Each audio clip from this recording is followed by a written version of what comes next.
اس نور کو تو نے کب بنایا؟ تو جواب ملتا ہے کب ہی نہیں تھا۔ کس وقت بنایا؟ وقت ہی نہیں تھا۔ کس زمانے میں بنایا؟ زمانہ ہی نہیں تھا۔ کس دور میں بنایا؟ دور ہی نہیں تھا۔ کس جگہ پر بنایا؟ جگہ ہی نہیں تھی۔ اے اللہ، اگر تو نے میرے نبی کا نور بنایا، جگہ ہی نہیں تھی، تو رکھا کہاں؟ جواب ملتا ہے میں نے اس نور کو اپنے قرب خاص میں رکھا کہ اے میرے حبیب، تو مجھے دیکھ اپنی مشیت سے، میں تجھے دیکھتا ہوں اپنی طبیعت سے۔ اب ایک مسجد میں، دلی کی مسجد ہے، وہاں ایک مفتی صاحب بیٹھے ہیں۔ وہ اس وقت اب تو ٹیلیسکوپ وغیرہ لگا کر دیکھ لیا جاتا ہے کہ چاند نظر آیا یا نہیں۔ اس وقت مفتی صاحب بیٹھے ہیں کہ کوئی ایک آدمی آئے، گواہی دے، جس نے چاند کو دیکھا ہو وہ گواہی دے کہ میں نے چاند کو دیکھا ہے، تو اعلان کر دیں گے عید کی نماز کا صبح۔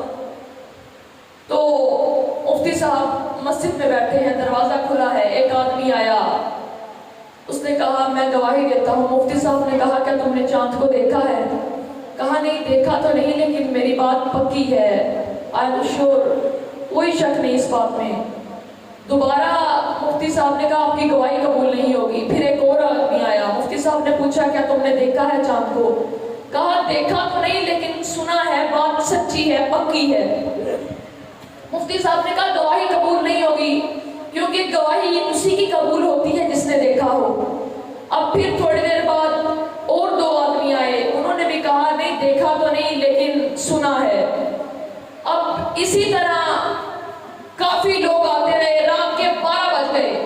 مفتی صاحب سب سے پوچھتے رہے کیا آپ نے چاند کو دیکھا ہے؟ انہوں نے کہا نہیں دیکھا تو نہیں، لیکن سنا ہے، ہماری بات بالکل سچی ہے۔ تو اسی طرح جب حضرت آدم علیہ السلام کو بھیجا گیا، تب زمانے نے پوچھا کیا آپ نے اللہ کو دیکھا ہے؟ کہا نہیں دیکھا تو نہیں، لیکن بات پکی ہے، بات سچی ہے، اس میں کوئی جھوٹ نہیں۔ زمانہ گزرتا گیا، نبی آتے رہے، تمام نبی آتے رہے، زمانہ پوچھتا رہا کہ آپ نے اللہ کو دیکھا ہے؟ ہر نبی نے کہا اشہد ان لا الہ۔ زمانے نے پوچھا کیا آپ نے اللہ کو دیکھا ہے؟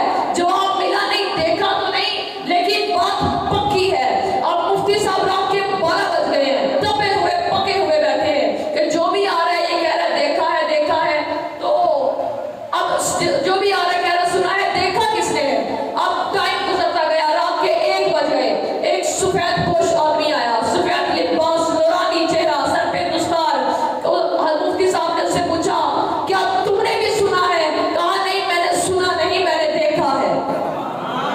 اسی طرح زمانہ گزرتا گیا، نبی آتے رہے، موسیٰ سے پوچھا، دور پر گئے تھے، کیا تم نے نبی کو دیکھا ہے، اللہ کو دیکھا ہے؟ کیا تم نے اللہ کی ذات کی تجلی دیکھی ہے؟ کہا ذات تو نہیں تھی، وہ جو میں دور پر گیا تھا صفت کی تجلی تھی، میں نے صفت کی تجلی کو دیکھا۔ صفت کی تجلی میں میں کیا دیکھتا؟ آنکھیں کھلی ہوتی تب دیکھتا۔